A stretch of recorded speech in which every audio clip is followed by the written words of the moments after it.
President Truman announced that we were going to Korea, most Americans reacted as they did after Pearl Harbor.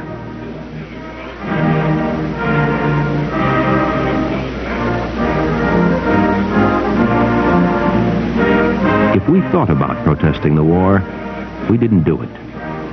We were the silent generation.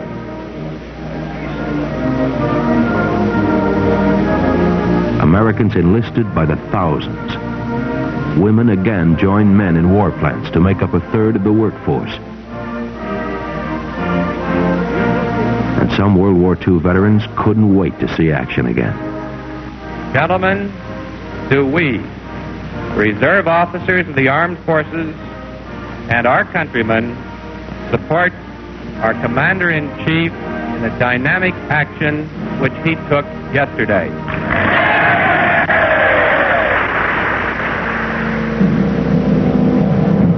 In the years of the Korean War, America was paranoid about Soviet spies, communists in the government,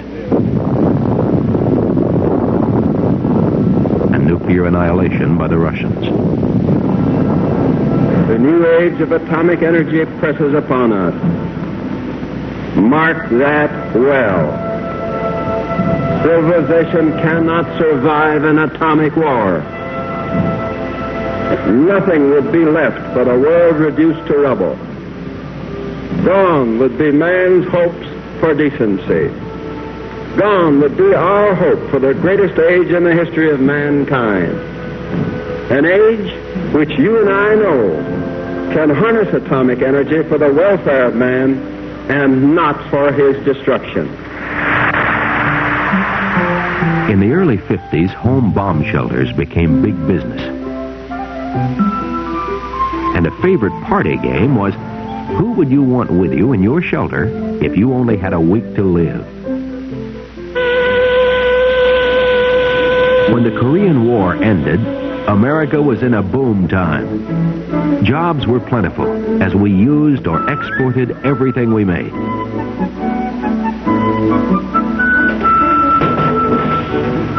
One of the things we used the most was the automobile.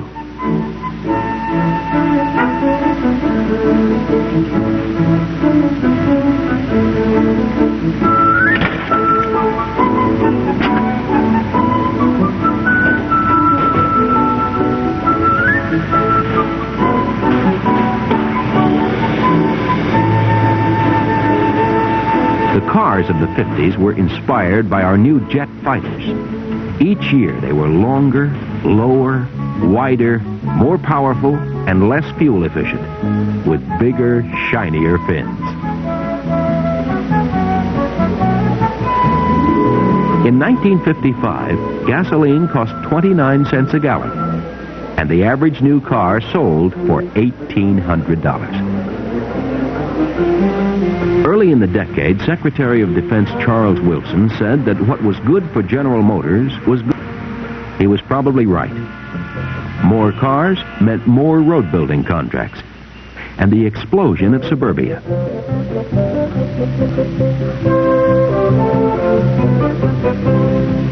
Between 1948 and 58, builders sold 13 million new houses, practically all with knotty pine rumpus rooms and two-car garages.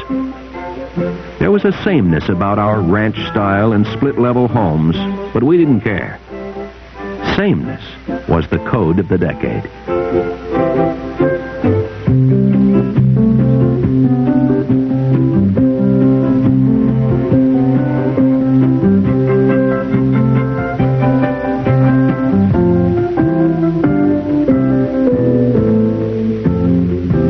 Shopping centers became the community centers for married women of the 50s.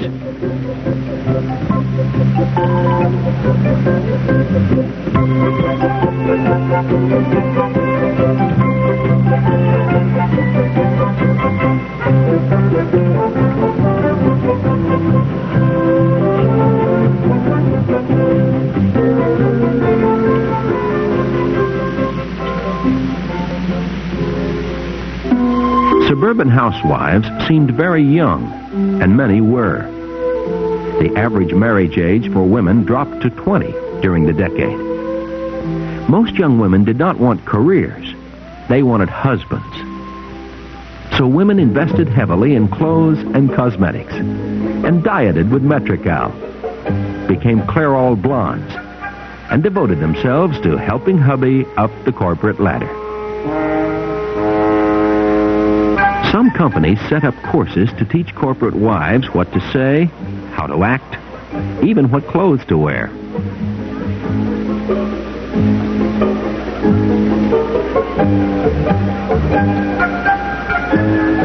Businessmen had a dress code, too.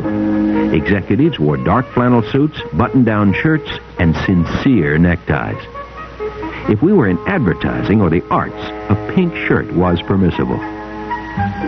It was a sin to be different in the 50s, and certainly not the way to succeed at IBM or the Bank of America.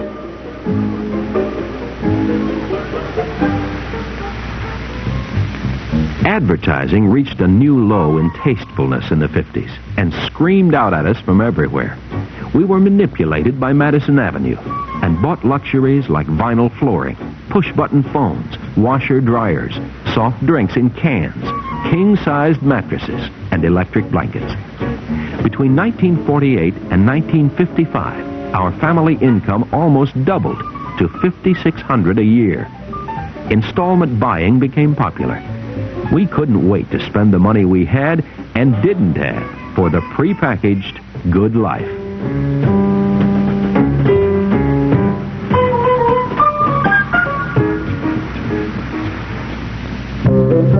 Families began to eat out more during the 50s.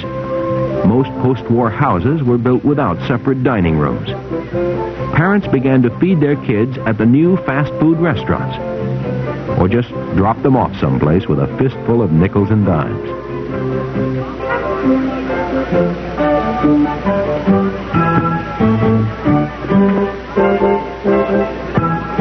When we did stay home, we ate more and more artificially preserved junk food, which we boiled, toasted, popped in the oven, deep-fried, or squirted out of cans.